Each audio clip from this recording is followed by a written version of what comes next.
নমস্কার দর্শক বন্ধুরা, রে স্পোর্টসের পর্দায় আপনাদের সকলকে স্বাগত জানাই। আরও একটা বিশেষ প্রতিবেদন ভিডিও নিয়ে আমি সৌরভ চলে এসেছি আপনাদের সামনে। চলতি মরশুমে আইপিএল অভিযান শুরুটা ভালো হলো না কলকাতা নাইট রাইডার্সের জন্য। মুম্বাই ইন্ডিয়ান্সের ঘরের মাঠে প্রথম ম্যাচেই হারতে হলো নাইট বাহিনীকে। যে প্রত্যাশা নিয়ে কলকাতা নাইট রাইডার্স দল গঠন করেছে চলতি মরশুমে প্রথম ম্যাচে, সেই প্রত্যাশা পূরণে ব্যর্থ অজিঙ্কা রাহানের দল। 220 রান করেও ম্যাচ জিততে পারল না কেকেআর। কিন্তু কেন? বিশ্লেষণে মূলত 5টি কারণ উঠে আসছে। কি সেই 5টি কারণ যে কারণে মুম্বাই ইন্ডিয়ান্সের বিরুদ্ধে হারতে হলো কলকাতা নাইট রাইডার্সকে? অবশ্যই সবার প্রথমে যে কারণটা উঠে আসছে কলকাতা নাইট রাইডার্সের খারাপ বোলিং। মরশুম শুরুর আগে থেকেই কলকাতার বোলিং লাইন আপ নিয়ে চিন্তায় ছিলেন ক্রিকেট বিশেষজ্ঞরা। কারণ এবারে দল গঠনে প্রচুর টাকা খরচ করা হয়েছে, কিন্তু তারপরেও শক্তিশালী বোলিং লাইন আপ গঠন করা যায়নি এবং তার আগে প্রধান কারণ হয়ে দাঁড়াচ্ছে কিন্তু চোট সমস্যা। আমরা জানি হর্ষিত রানা, যাকে কেকেআর বোলিংয়ের মূল মুখ হিসেবে এবারে দেখা গিয়েছিল, সেই হর্ষিত রানা তিনি কিন্তু চোট পেয়ে ছিটকে গিয়েছেন মাথিসা পাথিরানা, ছিটকে গিয়েছেন আকাশদ্বীপের মতো বোলার। ফলে বলা যেতে পারে কলকাতার যে বোলিং লাইন আপ শক্তিশালী ছিল তা অনেকটাই ভেঙে পড়েছে এবং সেই কারণে মূলত তরুণ বোলারদের উপর ভরসা করেছিল নাইট শিবির। সেই তরুণ বোলাররা প্রথম ম্যাচে প্রত্যাশা পূরণ করতে পারলেন না। মূলত বলা যায় বরুণ চক্রবর্তীর যে রহস্য স্পিনার ছিলেন, সেই রহস্য কিন্তু উন্মোচিত হয়ে গেছে এবং তাকে খুব সহজেই খেলে ফেলছেন প্রতিপক্ষ ব্যাটাররা। ফলে বরুণ চক্রবর্তীকে নিয়ে আর কোনো রহস্য তৈরি করা যাচ্ছে না। পাশাপাশি বৈভব অরোরা, কার্তিক ত্যাগী, তারা যে পরিমাণ রান খরচ করলেন সেটা কিন্তু চিন্তার কারণ হয়ে দাঁড়ালো কলকাতা নাইট রাইডার্স অধিনায়ক অজিঙ্কা রাহানের জন্য। পাশাপাশি হর্ষিত রানার বিকল্প হিসেবে যে ব্লেজিংস মুজারবানিকে নিয়ে আসা হয়েছিল প্রথম ম্যাচে, তিনিও কিন্তু প্রত্যাশা পূরণে ব্যর্থ। সব মিলিয়ে মুম্বাই ইন্ডিয়ান্সের ব্যাটাররা কিন্তু কলকাতার বোলিং লাইন আপকে নিয়ে ছেলে খেলা করলো। ফলে প্রথম ম্যাচে নাইটদের হারার কারণ হিসেবে প্রথম কারণ উঠে আসছে দুর্বল বোলিং। যদি প্রথম কারণ দুর্বল বোলিং হয়, তাহলে দ্বিতীয় কারণ অবশ্যই দুর্বল ব্যাটিং। কিন্তু সেই দুর্বল ব্যাটিং গোটা ইনিংস জুড়ে নয়।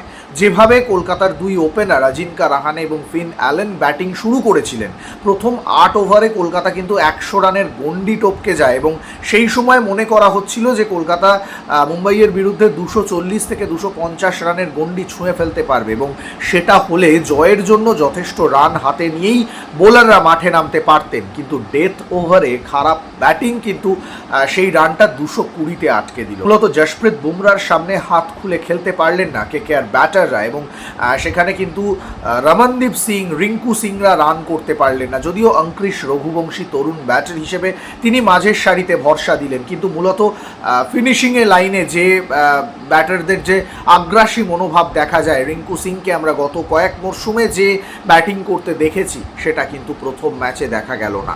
অর্থাৎ ডেথ ওভারে খারাপ ব্যাটিং আরও একটা বড় কারণ হয়ে দাঁড়ালো কলকাতার প্রথম ম্যাচে হারের পিছনে।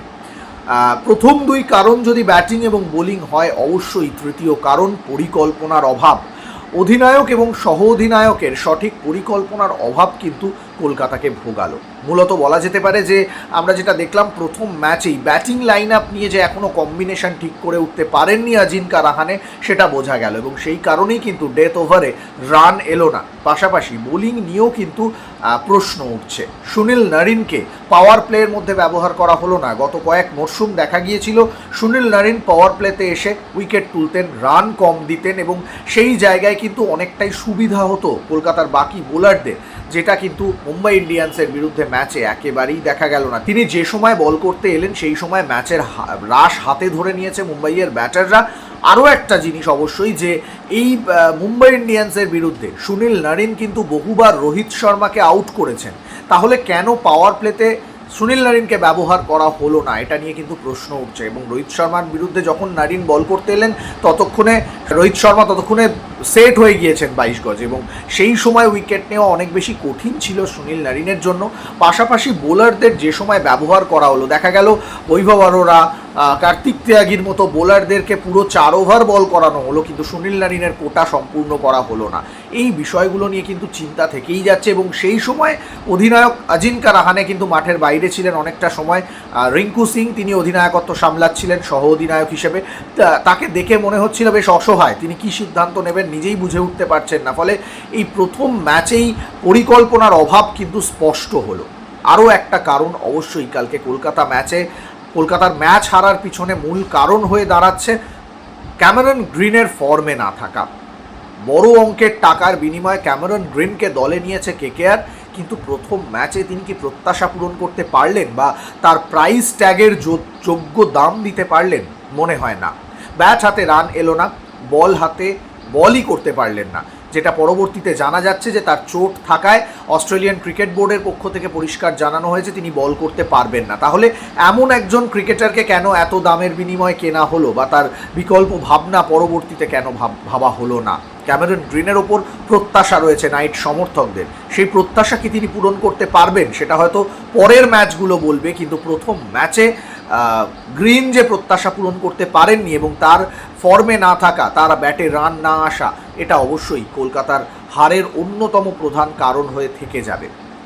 শেষ কারণ হিসেবে যদি বলতে হয় তাহলে অবশ্যই কলকাতার খারাপ ফিল্ডিং, কারণ মুম্বাইয়ের 2 ওপেনার রায়ান রিকেলটন এবং রোহিত শর্মার ক্যাচ ফসকালেন কলকাতার ফিল্ডাররা, কলকাতার ক্রিকেটাররা, এবং পাশাপাশি শুধু যে ক্যাচ ফসকালেন তাই নয়, শুরুর দিকে বহু জায়গায় অতিরিক্ত রান খরচ করলেন, যেখানে 2 রান আটকানো যেত সেখানে রান দিয়ে ফেললেন, যেখানে 1 রান আটকানো যেত সেখানে খারাপ ফিল্ডিং হলো, বহু জায়গায় রান অতিরিক্ত বেরিয়ে গেল, এবং সেই কারণে কিন্তু যেখানে 220 রান ডিফেন্ড করতে হচ্ছে, আমরা জানি যে আজকের সময় দাঁড়িয়ে টি-20 ক্রিকেটে 220 রান খুব বেশি নয়, কারণ যে পরিমাণে রানের বন্যা হচ্ছে প্রত্যেকটা ম্যাচে, সেখানে দুর্বল বোলিং ভাগ নিয়ে 220 রান ডিফেন্ড করতে হলে অবশ্যই ভালো ফিল্ডিং থাকতে হবে। সেটা কিন্তু কলকাতার ছিল না মুম্বাইয়ের বিরুদ্ধে ম্যাচে, এবং সেখানেই কিন্তু কলকাতা ম্যাচটা হেরে বসলো। ফলে এই বিষয়গুলোকে কিন্তু দ্বিতীয় ম্যাচের আগে অবশ্যই নাইট শিবিরকে ঢেকে ফেলতে হবে, এই ত্রুটিগুলো ঢেকে ফেলতে হবে, এই সমস্যাগুলোকে বদলে ফেলতে হবে, না হলে কিন্তু পরের ম্যাচেও ভুগতে হতে পারে কলকাতা নাইট রাইডার্সকে। সৌরভ মুখার্জি, রে স্পোর্টস।